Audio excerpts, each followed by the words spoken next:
I see the tide turning. I see the net closing. I think Andrew is now facing jail time. I mean, look, let's be realistic about it, but misconduct in public office does actually carry a potential life sentence. How did Andrew manage to get such protection?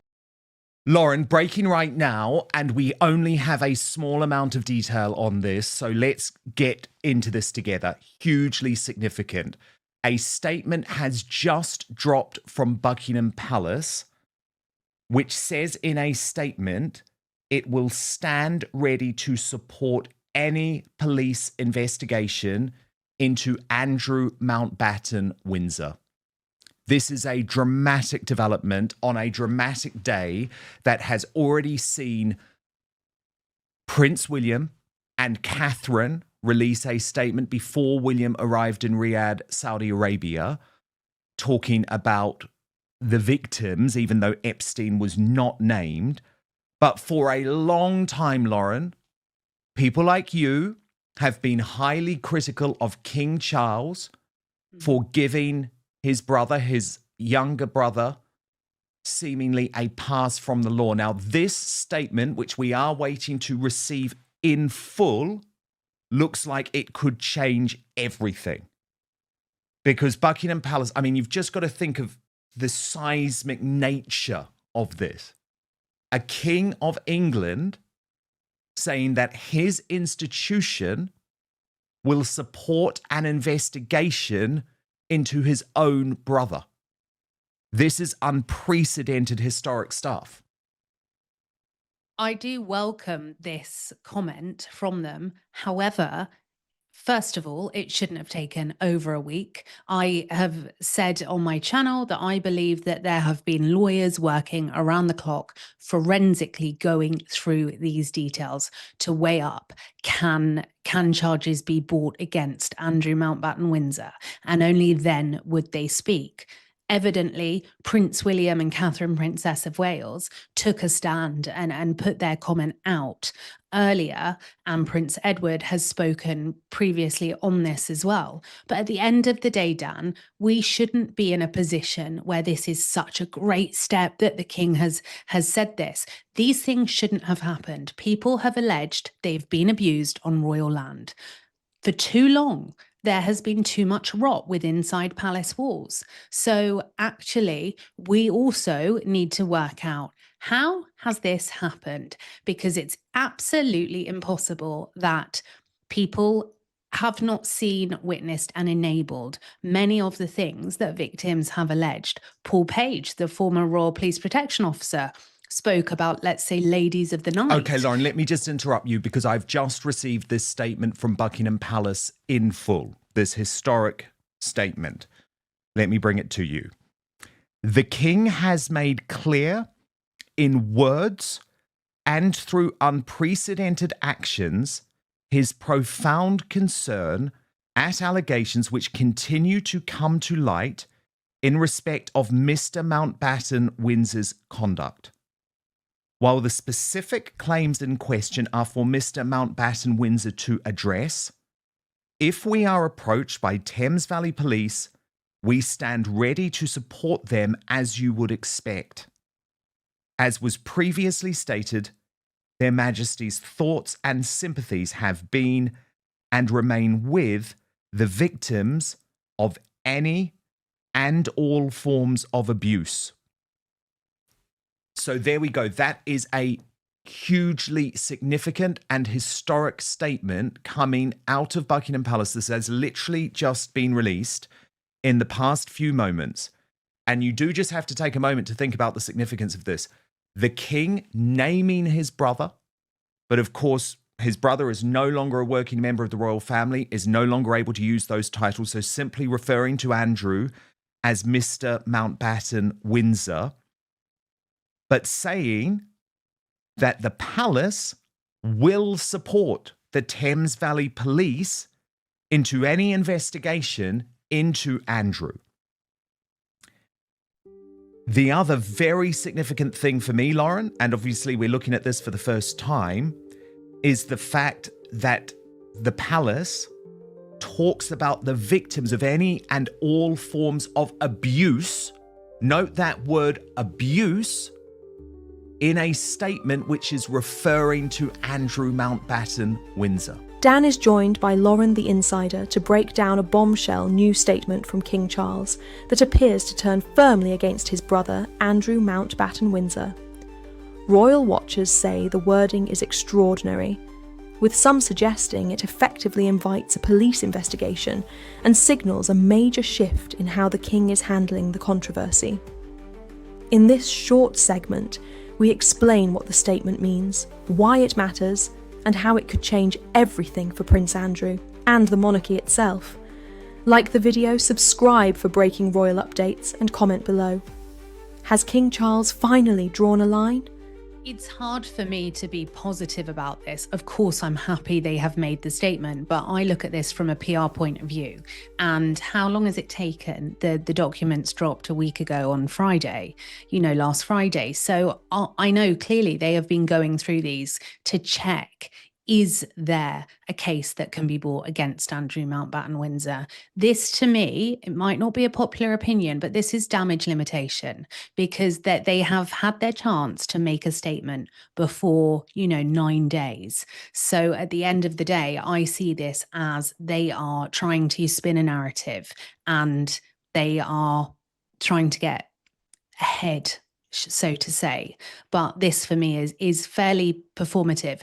I do understand the gravitas of it, the fact that they've named him, they've used the words abuse, but I also have absolutely no faith in the police, Dan. The same police force that have done horrific things to children within the grooming gangs, as per the children's testimonies. So I'm afraid I'm not as positive on this. This is what we should really be expecting from our king, and it's late.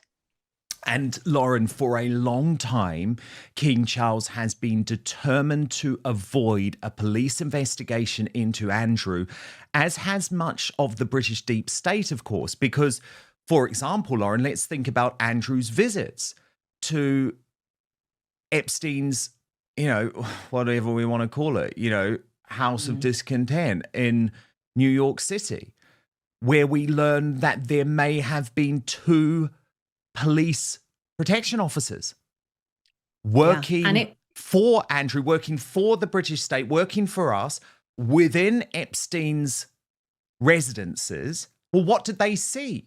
What was documented? And the problem is this is going to bring in all of that into a potential investigation. But I think Charles, having been heckled now time and again, knew that the public mood on this was changing. But see, this is what really annoys me. It shouldn't be about the public mood. It should be do the right thing. Do the right thing before we are angry. Do the right thing morally. Do the right thing that you should automatically do. I've also looked through, Dan.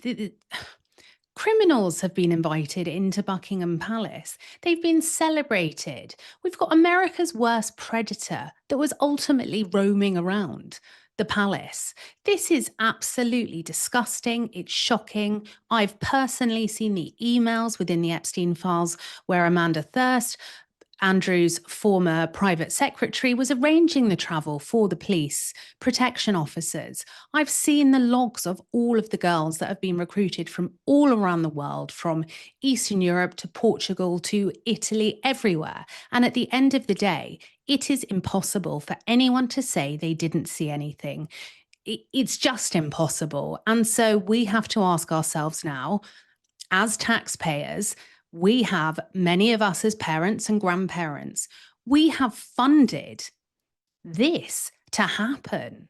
This is disgusting. It should have never got this far. Buckingham Palace have as well used their position, their power, and they've leveraged it to squash stories. We only need to see Amy Roback, who's filmed on camera, who previously said that's what the palace did. They kind of insinuated the press wouldn't get access to, the top royals that they wanted if they ran this story. So we are looking at, sadly, an institution that has buried this, that has spun narratives, and that has made excuses. So I believe that actually this is performative from King Charles. He's not my king. He would have been my king if he came out well over a week ago. He would have been my king as well if he'd said anything on the grooming gangs. And he knows full well all about the grooming gangs because Casey, from the Casey, report that was done on them, she's on the board of his charity, the King's Trust. So all I can see now is damage limitation mode activated. Because the king didn't want to do this, in your view. And the thing is, there was a significant change of mood over the past week where it started with Edward and then it moved to Queen Camilla, and the idea seemed to become that any time a senior royal, apart from maybe Catherine, the Princess of Wales, was out in public, they were going to be questioned and challenged on Epstein and Prince Andrew, former Prince Andrew. Excuse me, sometimes an old habit dies hard. But this is what happened when Charles was visiting. And I have to say, Lauren, I think he looked very unwell today, visiting Lancashire just a few hours ago.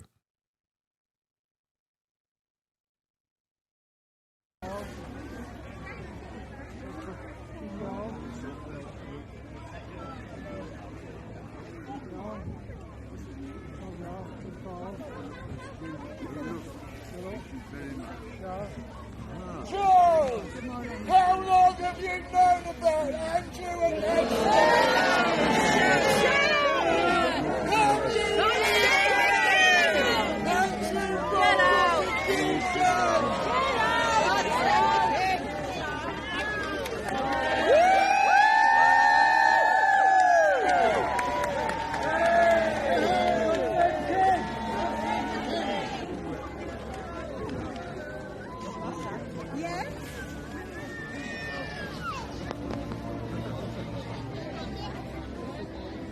So, Lauren, I think Buckingham Palace have been acutely aware of the fact that there is this growing sense of unease and the idea that silence was simply not going to cut it anymore. I mean, let's look at these new pictures that are just coming in of Prince William meeting Crown Prince Mohammed bin Salman on the first day of this visit to Saudi Arabia.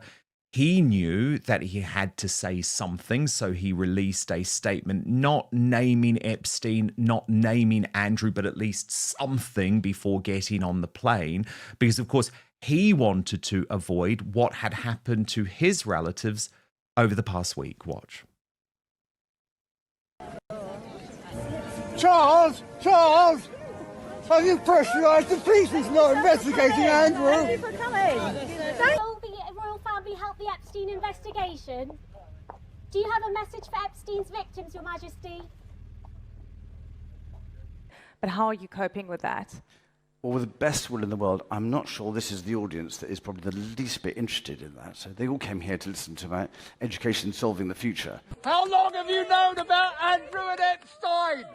How long have you known about Andrew and Epstein? Have you been covering up for Andrew? So, Lauren, this was very unseemly for the British royal family. William obviously hoping to avoid something similar in Saudi Arabia. So the briefing behind the scenes that, oh, we care so much about this, it didn't really work anymore.